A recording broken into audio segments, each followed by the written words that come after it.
My girlfriend found it amusing to make a quip in front of her friends. If my ex messaged me right now, I'd ditch him in a heartbeat. Her friends burst into laughter. I just gave a faint smile. Later that night, she received a text, but it wasn't from her ex. There's a kind of humor that's not really humorous. It's a probe, a subtle test to gauge what you'll put up with, how much disrespect you'll swallow while forcing a grin.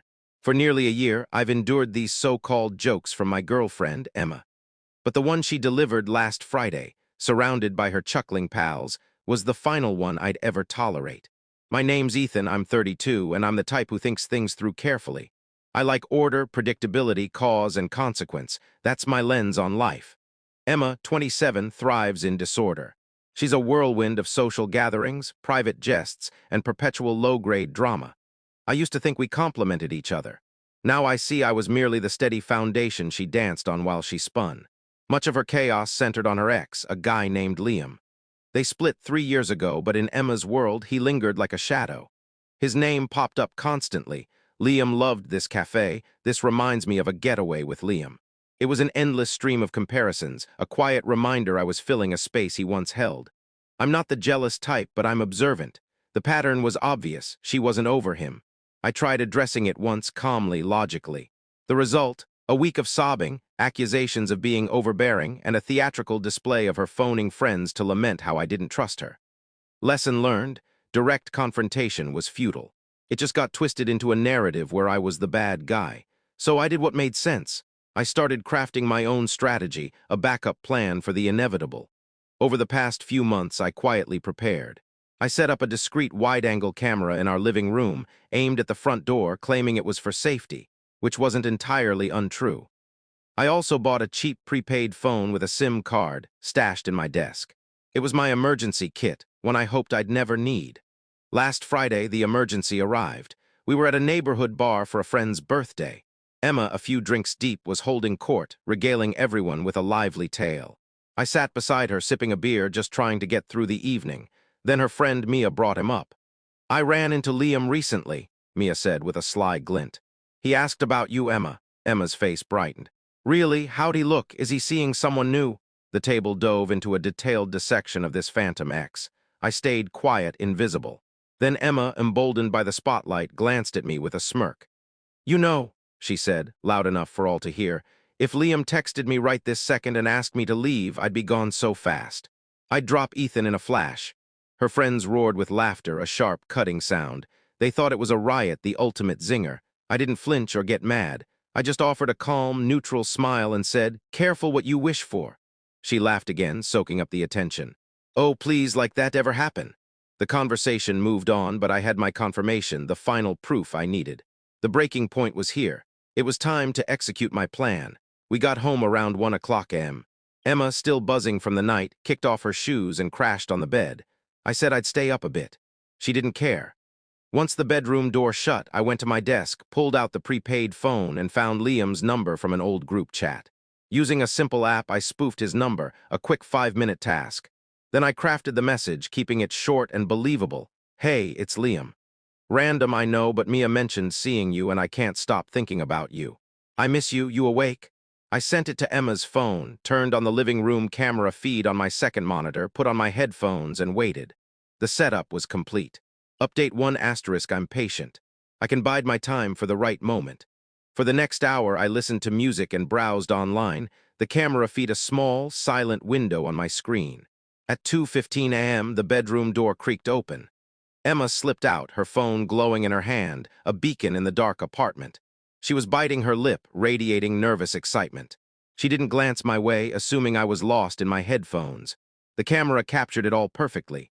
She stood by the front door, typing furiously on her phone. Minutes later, a thrilled smile spread across her face. She checked her phone once more, then tiptoed back to the bedroom. 5 minutes later, she reappeared, now in jeans and a jacket, carrying her everyday purse and a small travel bag she used for weekend trips. She moved with quiet urgency, glancing at me at my desk. I didn't budge, eyes fixed on my screen. She ditched her shoes, gave the apartment one last look, now just mine, and slipped out the front door. The moment it clicked shut, I removed my headphones. The performance was over. I saved the camera footage, a clear 2-minute video of my girlfriend getting a text, changing, packing, and sneaking out to meet her ex, to a secure, encrypted drive. Then the cleanup began. I double-locked the door, logged her out of all shared streaming accounts, and changed the Wi-Fi password. We had a joint credit card for shared expenses. I paid off the balance online and removed her as an authorized user. Then I tackled her belongings. I wanted a clean break, not a drawn-out process. From the storage closet, I pulled out moving boxes I'd bought a month ago as part of my plan. For 3 hours, I packed her life away, clothes, shoes, books, photos, methodically without emotion. By sunrise, my apartment was free of her presence. 27 labeled boxes stood neatly by the door. At 6 o'clock a.m., I broke the prepaid phone in half and tossed it into an electronics recycling bin on my way to the gym. The mission was complete. The first contact came at 7:32 a.m. A text. "Where are you? I'm at our old coffee spot, been waiting an hour." It was from the real Liam. Emma must have messaged him after leaving, setting up a meeting. Poor guy woke up to a baffling text. I screenshotted it and saved it. The real chaos hit at 9 o'clock a.m. when she returned, likely after giving up on her phantom lover. My phone rang repeatedly. I ignored it. Then came a flood of texts, confusion, anger, panic. "Ethan, the Wi-Fi's down. What's happening? Pick up. This isn't funny. I know you're in there. Open the door or I'm calling the police." I finally answered, silent at first. "Ethan," she shrieked. "What's going on?" "Let me in." "No," I said calmly. "What do you mean no? It's my home."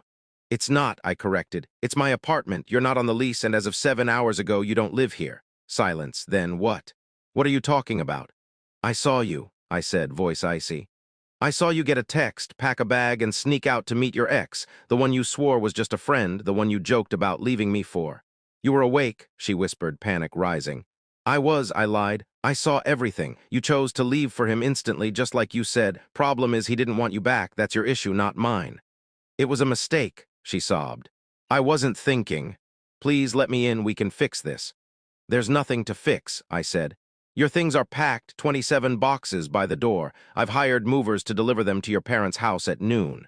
Go there and wait." I hung up and blocked her number. The apartment was quiet, peaceful, mine. Update 2 asterisk I expected fallout. Big moves create ripples. The storm of manipulation and an all-out smear campaign was predictable. First came the delivery of her things. The movers, professionals, arrived at noon, loaded the boxes, and drove them to her parents' suburban home. At 1:15 p.m., the lead mover texted, "Delivery done." Homeowner signed. She was upset. I bet she was. Next came the social media assault. By evening, my accounts were a battlefield. Mia, her chief ally, led the charge with vague posts about their brave friend escaping a toxic, controlling partner. They painted me as a tech-savvy manipulator who set traps. The story. I, the insecure boyfriend, framed her over a harmless joke and cruelly evicted her, proving I was the monster she feared. It was clever revisionism, and for a few days it gained traction. Mutual friends sent angry messages. Some cut ties, swayed by her side alone. They aimed to isolate me, casting me as the villain in her tragic tale. But they miscalculated. They thought I'd fight in their arena of emotional, dramatic posts. I don't fight with drama. I fight with evidence. I waited until their campaign peaked. On Wednesday, Emma posted a tearful survivor story on Instagram, lamenting the suffocating pressure of an untrusting partner and the cruel night she was discarded over a misunderstanding. It racked up likes and sympathy. That was my cue. I returned to my evidence, the screenshot of Liam's confused text and the high-definition video of her actions. I built a private webpage on a secure server, password-protected, titled "The Truth About Friday Night Asterisk." I embedded the 2-minute video, added Liam's text screenshot, and wrote one paragraph. This is what happened.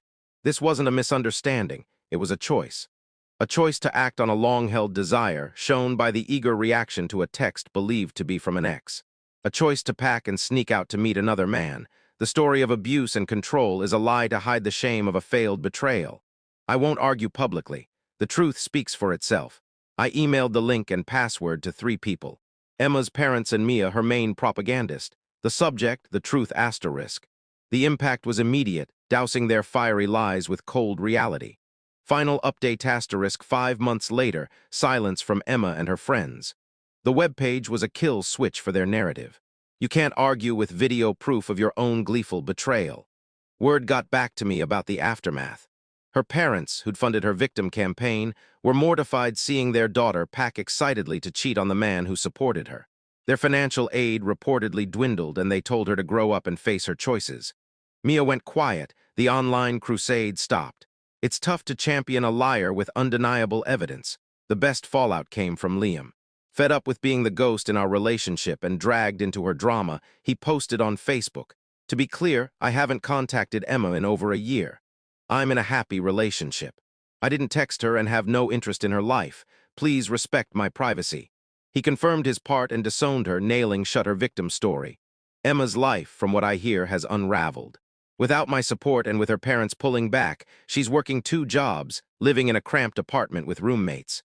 Her glamorous, drama-fueled life is now a grind of adult responsibility, the outcome of her choices. Me. I'm thriving. The apartment's a sanctuary, calm and orderly. I've poured myself into work and am doing great. I'm dating casually, met a teacher. Our talks are real about building a future, not chasing appearances. It's refreshing. The real revenge wasn't the text trap, the packed boxes, or the video. It was refusing her game. She wanted a messy, emotional fight to play the victim in a grand tragedy. I gave her none of that, just the quiet, unyielding truth. I showed her the proof of her own decisions and let it stand. She tried to pull me into her chaos, but I stayed steady and watched her fall. She joked about leaving me instantly. In the end, I left her, swiftly, completely in the past. My future, a system running smoothly, no errors.